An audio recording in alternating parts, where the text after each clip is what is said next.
Hi, I'm Pattu from freefincal. Today, let's talk about how to build an ideal retirement portfolio. Before we get to it, I want to thank all of you who have responded to my video yesterday about content writers. I had asked for people who are interested in writing content for freefincal on a paid basis, and I have something like 30, 40 emails somewhere maybe. I'm slowly responding to those emails one by one. It's taking me time because I don't want to send a cut and paste canned message to everybody. I don't want to do that. I want to respond to individually to each of you. So it's going to take me some time, but I rest assured I will respond to all your emails.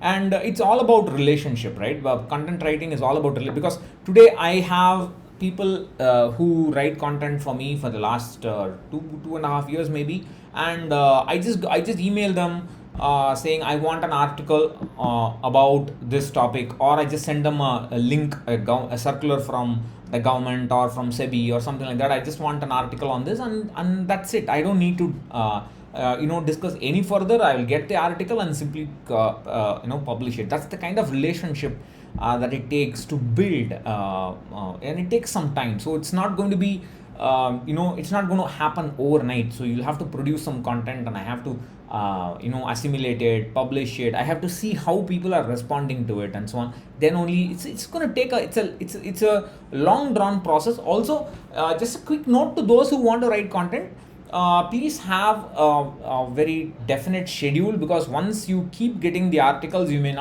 not everybody will get articles every week. It depends on the requirements and demands and so on, but it requires some amount of time management from you, because I don't impose deadlines, but you can't take forever to write an article as well. So that's that. All right, so let's talk about the ideal retirement portfolio. The way our parents thought about retirement, our grandparents thought about retirement, was basically, at least for those who were employed, was to basically get a salary, and they were completely dependent on the salary as long as they were employed. And after retirement, the dependence dropped to zero, and they started getting a pension from whatever little they saved, or whatever little was deducted every month from the what do you call as the pension deduction, no, the mandatory pension deduction. I think we have to do much better than that. And the person who termed who first initiated this idea was PV Subramaniam of subramani.com, who talked about a retirement basket. It's a well diversified retirement portfolio of different products, and he has talked several times about the importance of building a well diversified retirement basket, and not just one pension product which is the main source of income. I want to depict this situation in a schematic, and this is a very simple schematic, a simplistic schematic even. You don't need to read too much into it. So I have plotted with respect to age the dependence on the salary. The old form of retirement was complete dependence on the salary, and then it drops to zero at the retirement age, and then you look for something else like pension and so on, or you look for senior citizen savings scheme, something like that. Whereas we have to think about a new form of retirement, and I'm not talking about financial independence here. I want to talk about gradually strengthening a retirement portfolio. That is, you start investing for retirement, and initially your contribution is not going to be significant, right? You're not just because you started investing for retirement today doesn't mean you can retire after 5 years or even 10 years. So it's the dependence on the salary will be there for some time, but we should plan to gradually reduce this dependence on the salary slowly, little by little, year by year, as I will explain in the next minute. And this dependence should drop to zero well before retirement, at least 5 years or so before retirement. It need not be early retirement or financial independence. That I'm not talking about that kind of strategies. I'm talking about normal retirement. Of course, for fire, the dependence on the salary should go down much earlier. That's obvious. I'm not talking about that here. I'm talking about normal retirement, but where the dependence is going down gradually, because you are not only investing for in the the usual retirement corpus, but you're also building other forms of income. So one question that I want everybody to answer is, if you were to stop earning today, let's say you stop earning today, and you have your whatever you have earned, so whatever you have invested so far, whatever your corpus is worth today, how, if you were to derive an income from that corpus, how much ever your corpus is, for a young earner it will only be about 1 lakh or 1.5 lakh, something like that, maybe even lesser. So if you were to stop earning today, and if you were to utilize that corpus into an income, and if you were to utilize that corpus into an income that is going to beat inflation, not beat inflation, at least manage inflation, I should say, keep pace with inflation. For example, you have an income that is increasing every year by at least 6%. Inflation may be higher, but 6% is, if your income increases 6% every year, you can manage to a decent extent, I would think. Of course, you should have some emergency fund and so on. So if I ask this question to somebody who is like 30, and somebody who has learned the importance of retirement planning from the age of 28, let's say, and at 30 their answer would be, if I were to stop earning now, within 6 months I have to find a new job. My money will run out in 6 months, right? But slowly every year that's going to gradually increase more and more and more and more, and that's what I mean by this dependence on the salary dropping down. So initially for a beginner, it's just going to be, a new investor, it's not going to be less than 1 year, right? The dependence on the salary will still be there, but after you start investing for 10 years, let's say, if you were to ask how long your corpus would last, then it will become 5 years, 10 years, 15 years, and slowly your dependence will start falling down. And I started investing in the NPS in 2006, and I started investing in equity in somewhere in the middle of June 2008. So if I had asked myself this question in 2010ish, 12ish or something, I would have said about 1 year or something like that. But from that time, the corpus has grown, I have been investing, my salary has increased, I have got a promotion, many things happen. And so if I were to ask this question, let's say 2-3 years ago, I don't remember when I started seriously asking this question, but it was like 25 years, 20 years, 25 years, then it became 28, 30 and so on. At 30, you can sort of say, okay, that's like the borderline, the lower, end of fire, basic, the lowest minimum requirement for early retirement is like 30 times. That is, if you were to retire today, you can live off your money and generate an income that keeps pace with at least 6% of inflation for 30 years. And today that has grown for me to more than 40 and something like that. But the point is that the dependence is gradually decreasing. So you're no longer dependent completely on your salary. You feel so much better, you can sleep so much better. Now, the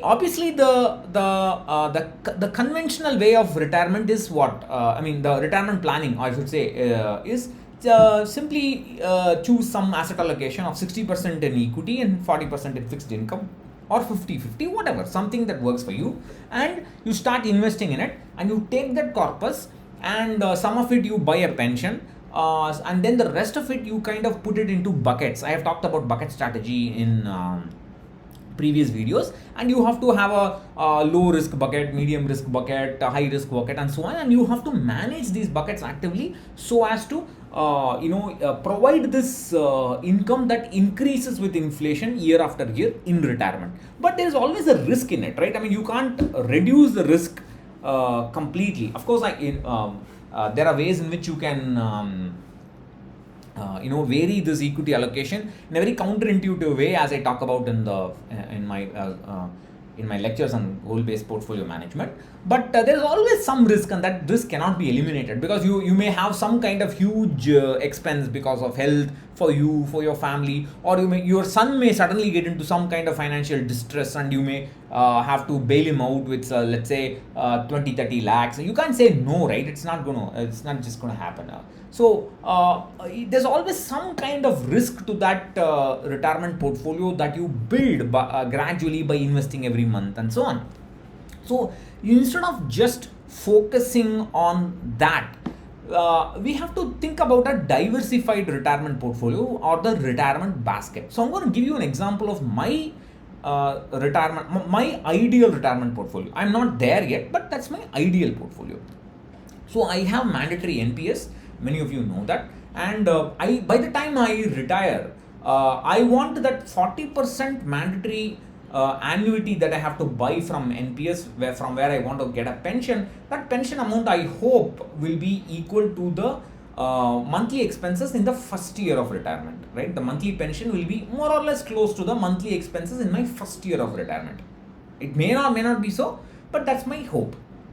Then from the remainder of my corpus from mutual funds, and then 60% of the NPS corpus is there. There is PPF, there's a and so on. That I want to create in a bucket strategy. So I will have a emergency cash. I will take some amount and put it for emergencies. Then I will create a bucket strategy with the rest of the corpus. Low risk bucket, medium risk bucket, high risk bucket. Something, 3 strategies, 3 buckets, and so on. I've talked about this before. Then I'm also building a stock portfolio, as many of you would have seen in my earlier videos. The dividends from that stock portfolio, that's going to, I don't know how significant it will be, but I want it for discretionary expenses. Suppose I want a new computer, or a new laptop, or I want to go on a cruise or something like that. That kind of the dividends I want to use for that kind of hopefully happy expenses. Then the stock portfolio itself is there, right? That I want to just keep it as a stash. It can be an emergency fund if I want to use it in addition to the cash emergency, but that's something I can use, if I want to, if there's something big emergency, or if I don't have, I can just leave it as a legacy for my, for my son, or his children, whatever. Then there is the idea of passive income, right? You can use your skills and build a passive income stream gradually, and it's not going to be significant now, but if you keep doing it for 10 years, 15 years, and so on, that passive income is going to become significant. And if you sow the seeds now, it will become a tree after 15-20 years, and it will be significant passive income. So that's part of your retirement portfolio. Then you can also have active income, because you have the skills that you have generated from working for your employer or for your business or whatever. Every passing day we are learning new things, whether we like it or not. And we can always use that active income to be freelancing. We can use it to freelance, so that we don't sit and in retirement and think about what our children are doing, whether our children are safe, and so on. We can engage ourselves. Our children should not take us for granted, right? For example, our children should not come and knock on our door and say, Papa, please take care of my child, I have a conference tomorrow the whole day. They should not ask us. They should not just do that. They should first ask us, are you free tomorrow?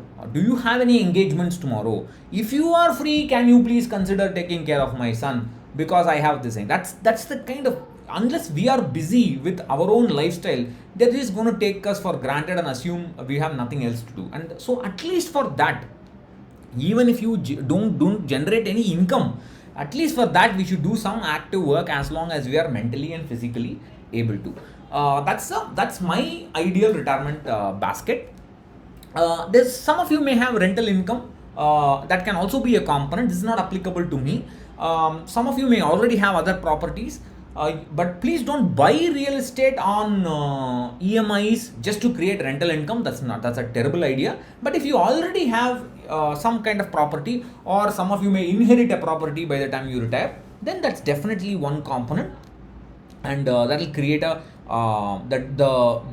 stress on your expected retirement corpus will be lower because of the retirement income. So if you have this diversified portfolio, then you can basically lower the risk of sequence of returns. You can lower the risk of market crashes and so on, and you can also lower the risk of recurring expenses. See, in retirement, suddenly you have an emergency, and that emergency is going to cost you 5 lakhs.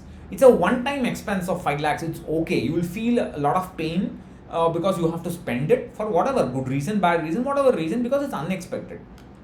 But it's a one-time expense, so it's not a big problem. Suppose you have to, you will have a recurring expense, unexpected recurring expense, and unpleasant, maybe because of hospitalization, and recurring tests and so on. Another in today's money, let's say another 50,000 is added as a monthly expense, then your life is going to be significantly difficult. So if you want to reduce the risk of all those, then it's better to have a diversified retirement portfolio and a retirement basket as a retirement basket is good enough, as Subra used to call it. So that's what I wanted to say. If you have any questions, comments about it, please go ahead and leave them below. Bye bye.